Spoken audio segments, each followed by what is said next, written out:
क्या आप जानते हैं कि दुनिया के कुछ एनिमल्स और नेचर के फैक्ट्स इतने अमेजिंग हैं कि उन पर यकीन करना मुश्किल हो जाता है।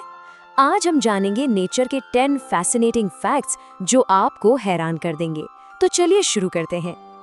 तो आज के इस विश्लेषण में हम 3 मेन टॉपिक्स पर बात करेंगे। पहला, जमीन और आसमान के चमत्कार।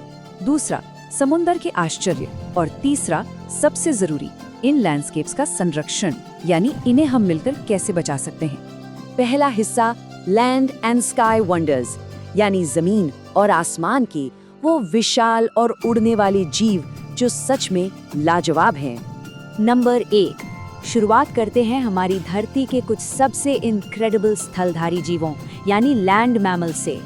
नेचर में इतनी वैरायटी है कि आप दंगे रह जाएंगे। WWF इन अलग-अलग मैमल्स को लगातार ट्रैक करता है। एक तरफ देखिए इन स्लॉथ्स को, ये अपनी स्लो स्पीड के लिए फेमस है, मानो नेचर ने इन्हें पेशेंस सिखाने के लिए ही बनाया हो। वहीं दूसरी तरफ रेड पैंडास और विशाल माउंटेन गोरिल्लाज हैं जो अपने आसपास के इकोसिस्टम को बिल्कुल बैलेंस करके रखते हैं। और एक्सट्रीम कंडीशंस की बात करें तो स्नो लियोपर्ड्स ऊंची बर्फीली चोटियों पर और पोला बेयर्स आर्कटिक की जमा देने वाली ठंड में शिकार करते हैं। ये सभी जीव अपने अलग अलग माहौल में सर्वाइव करने के एब्सोल्यूट मास्टर्स हैं। नंबर 2, अब थोड़ा कॉन्ट्रास्ट देखते हैं, लोकल स्पीशीज और एग्जॉटिक बीस्ट्स के बीच का फर्क। ये बड़ा ही अनोखा कंपैरिजन है। सोचिए, एक तरफ यूके के शांत वुडलैंड्स हैं जहां बीवर्स और हेजहॉग्स जैसे प्यारे छोटे जीव रहते हैं। आपको लगता होगा कि ये क्या ही करते होंगे, राइट? पर एक्चुअली बीवर्स छोटे छोटे डैम्स बनाकर पूरे वाटर सिस्टम को ट्रांसफॉर्म कर देते हैं, एकदम गेम चेंजर। और दूसरी तरफ दी अमेज़न, घने खतरनाक जंगल जहां ताकतवर जैगुआर्स का राज चलता है। ये दोनों माहौल बिल्कुल अलग हैं, पर एक मजे की बात बताऊं, नेचर के इस जायंट पजल में दोनों की अहमियत बिल्कुल बराबर है। नंबर 3, जमीन से थोड़ा ऊपर उठते हैं और अपनी नजर आसमान और बर्फीले तटों की तरफ घुमाते हैं। यहाँ हमें मिलते हैं नेचर के सबसे रेजिलिएंट यानी सबसे हिम्मती सी बर्ड्स, एम्परर पेंगुइन्स, एडेली पेंगुइन्स और पफिन्स।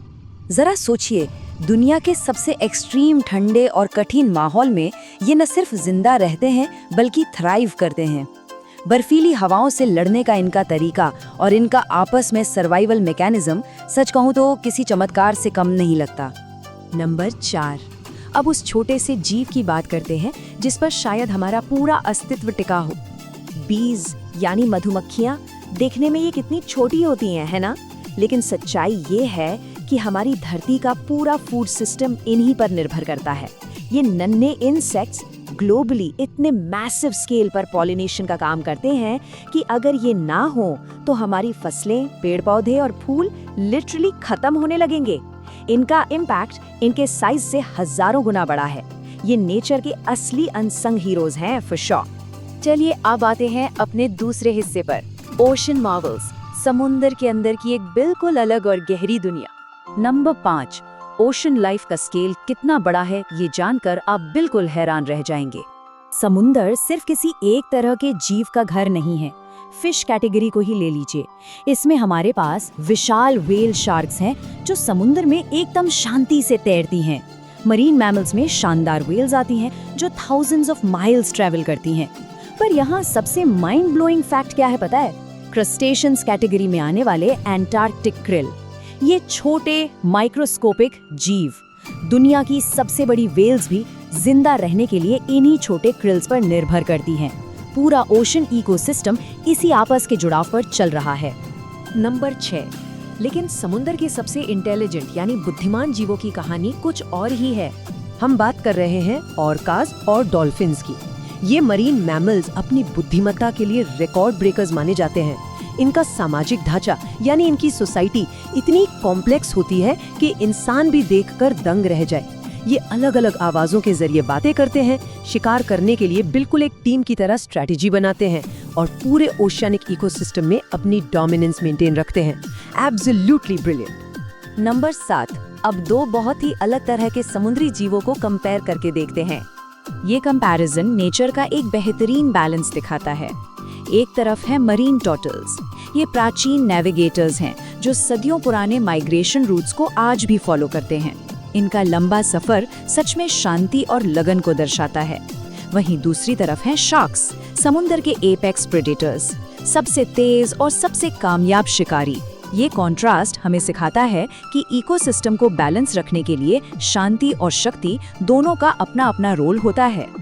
अब आते हैं तीसरे और आखिरी हिस्से पर, लैंडस्केप्स एंड कंजर्वेशन, यानी हमारे इस खूबसूरत घर की रक्षा करना। नंबर 8, अब इंडिविजुअल जानवरों से बाहर निकलकर उन विशाल बायोम्स को देखते हैं जो पूरी धरती पर फैले हैं। WWF इन सभी वाइटल हैबिटेट्स पर लगातार नजर रखता है, जैसे विशाल ओशंस, अमेज़न के घने जंगल, यूके वुडलैंड्स और दुनिया भर के अलग अलग फॉरेस्ट्स।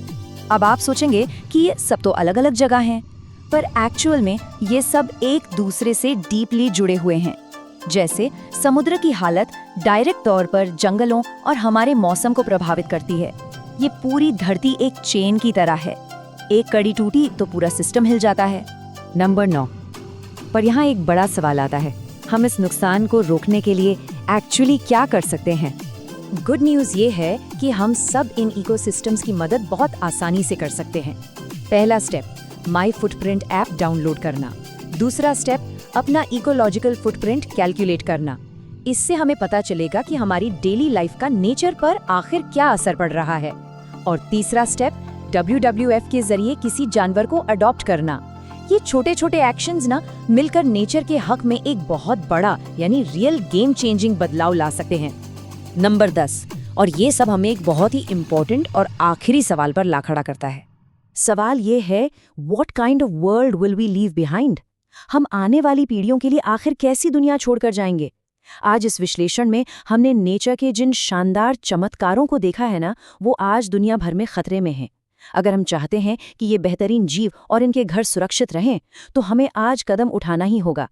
आप living planet act petition sign करके इसकी शुरुआत कर सकते हैं। नेचर ही हमारा सबसे बड़ा खजाना है दोस्तों, और इसे बचाना हमारी सबसे बड़ी जिम्मेदारी। उम्मीद है आज के इस एक्सप्लेनर ने आपको नेचर के और करीब लाया होगा। इन अमेजिंग फैक्ट्स को हमारे साथ एक्सप्लोर करने के लिए बहुत बहुत धन्यवाद।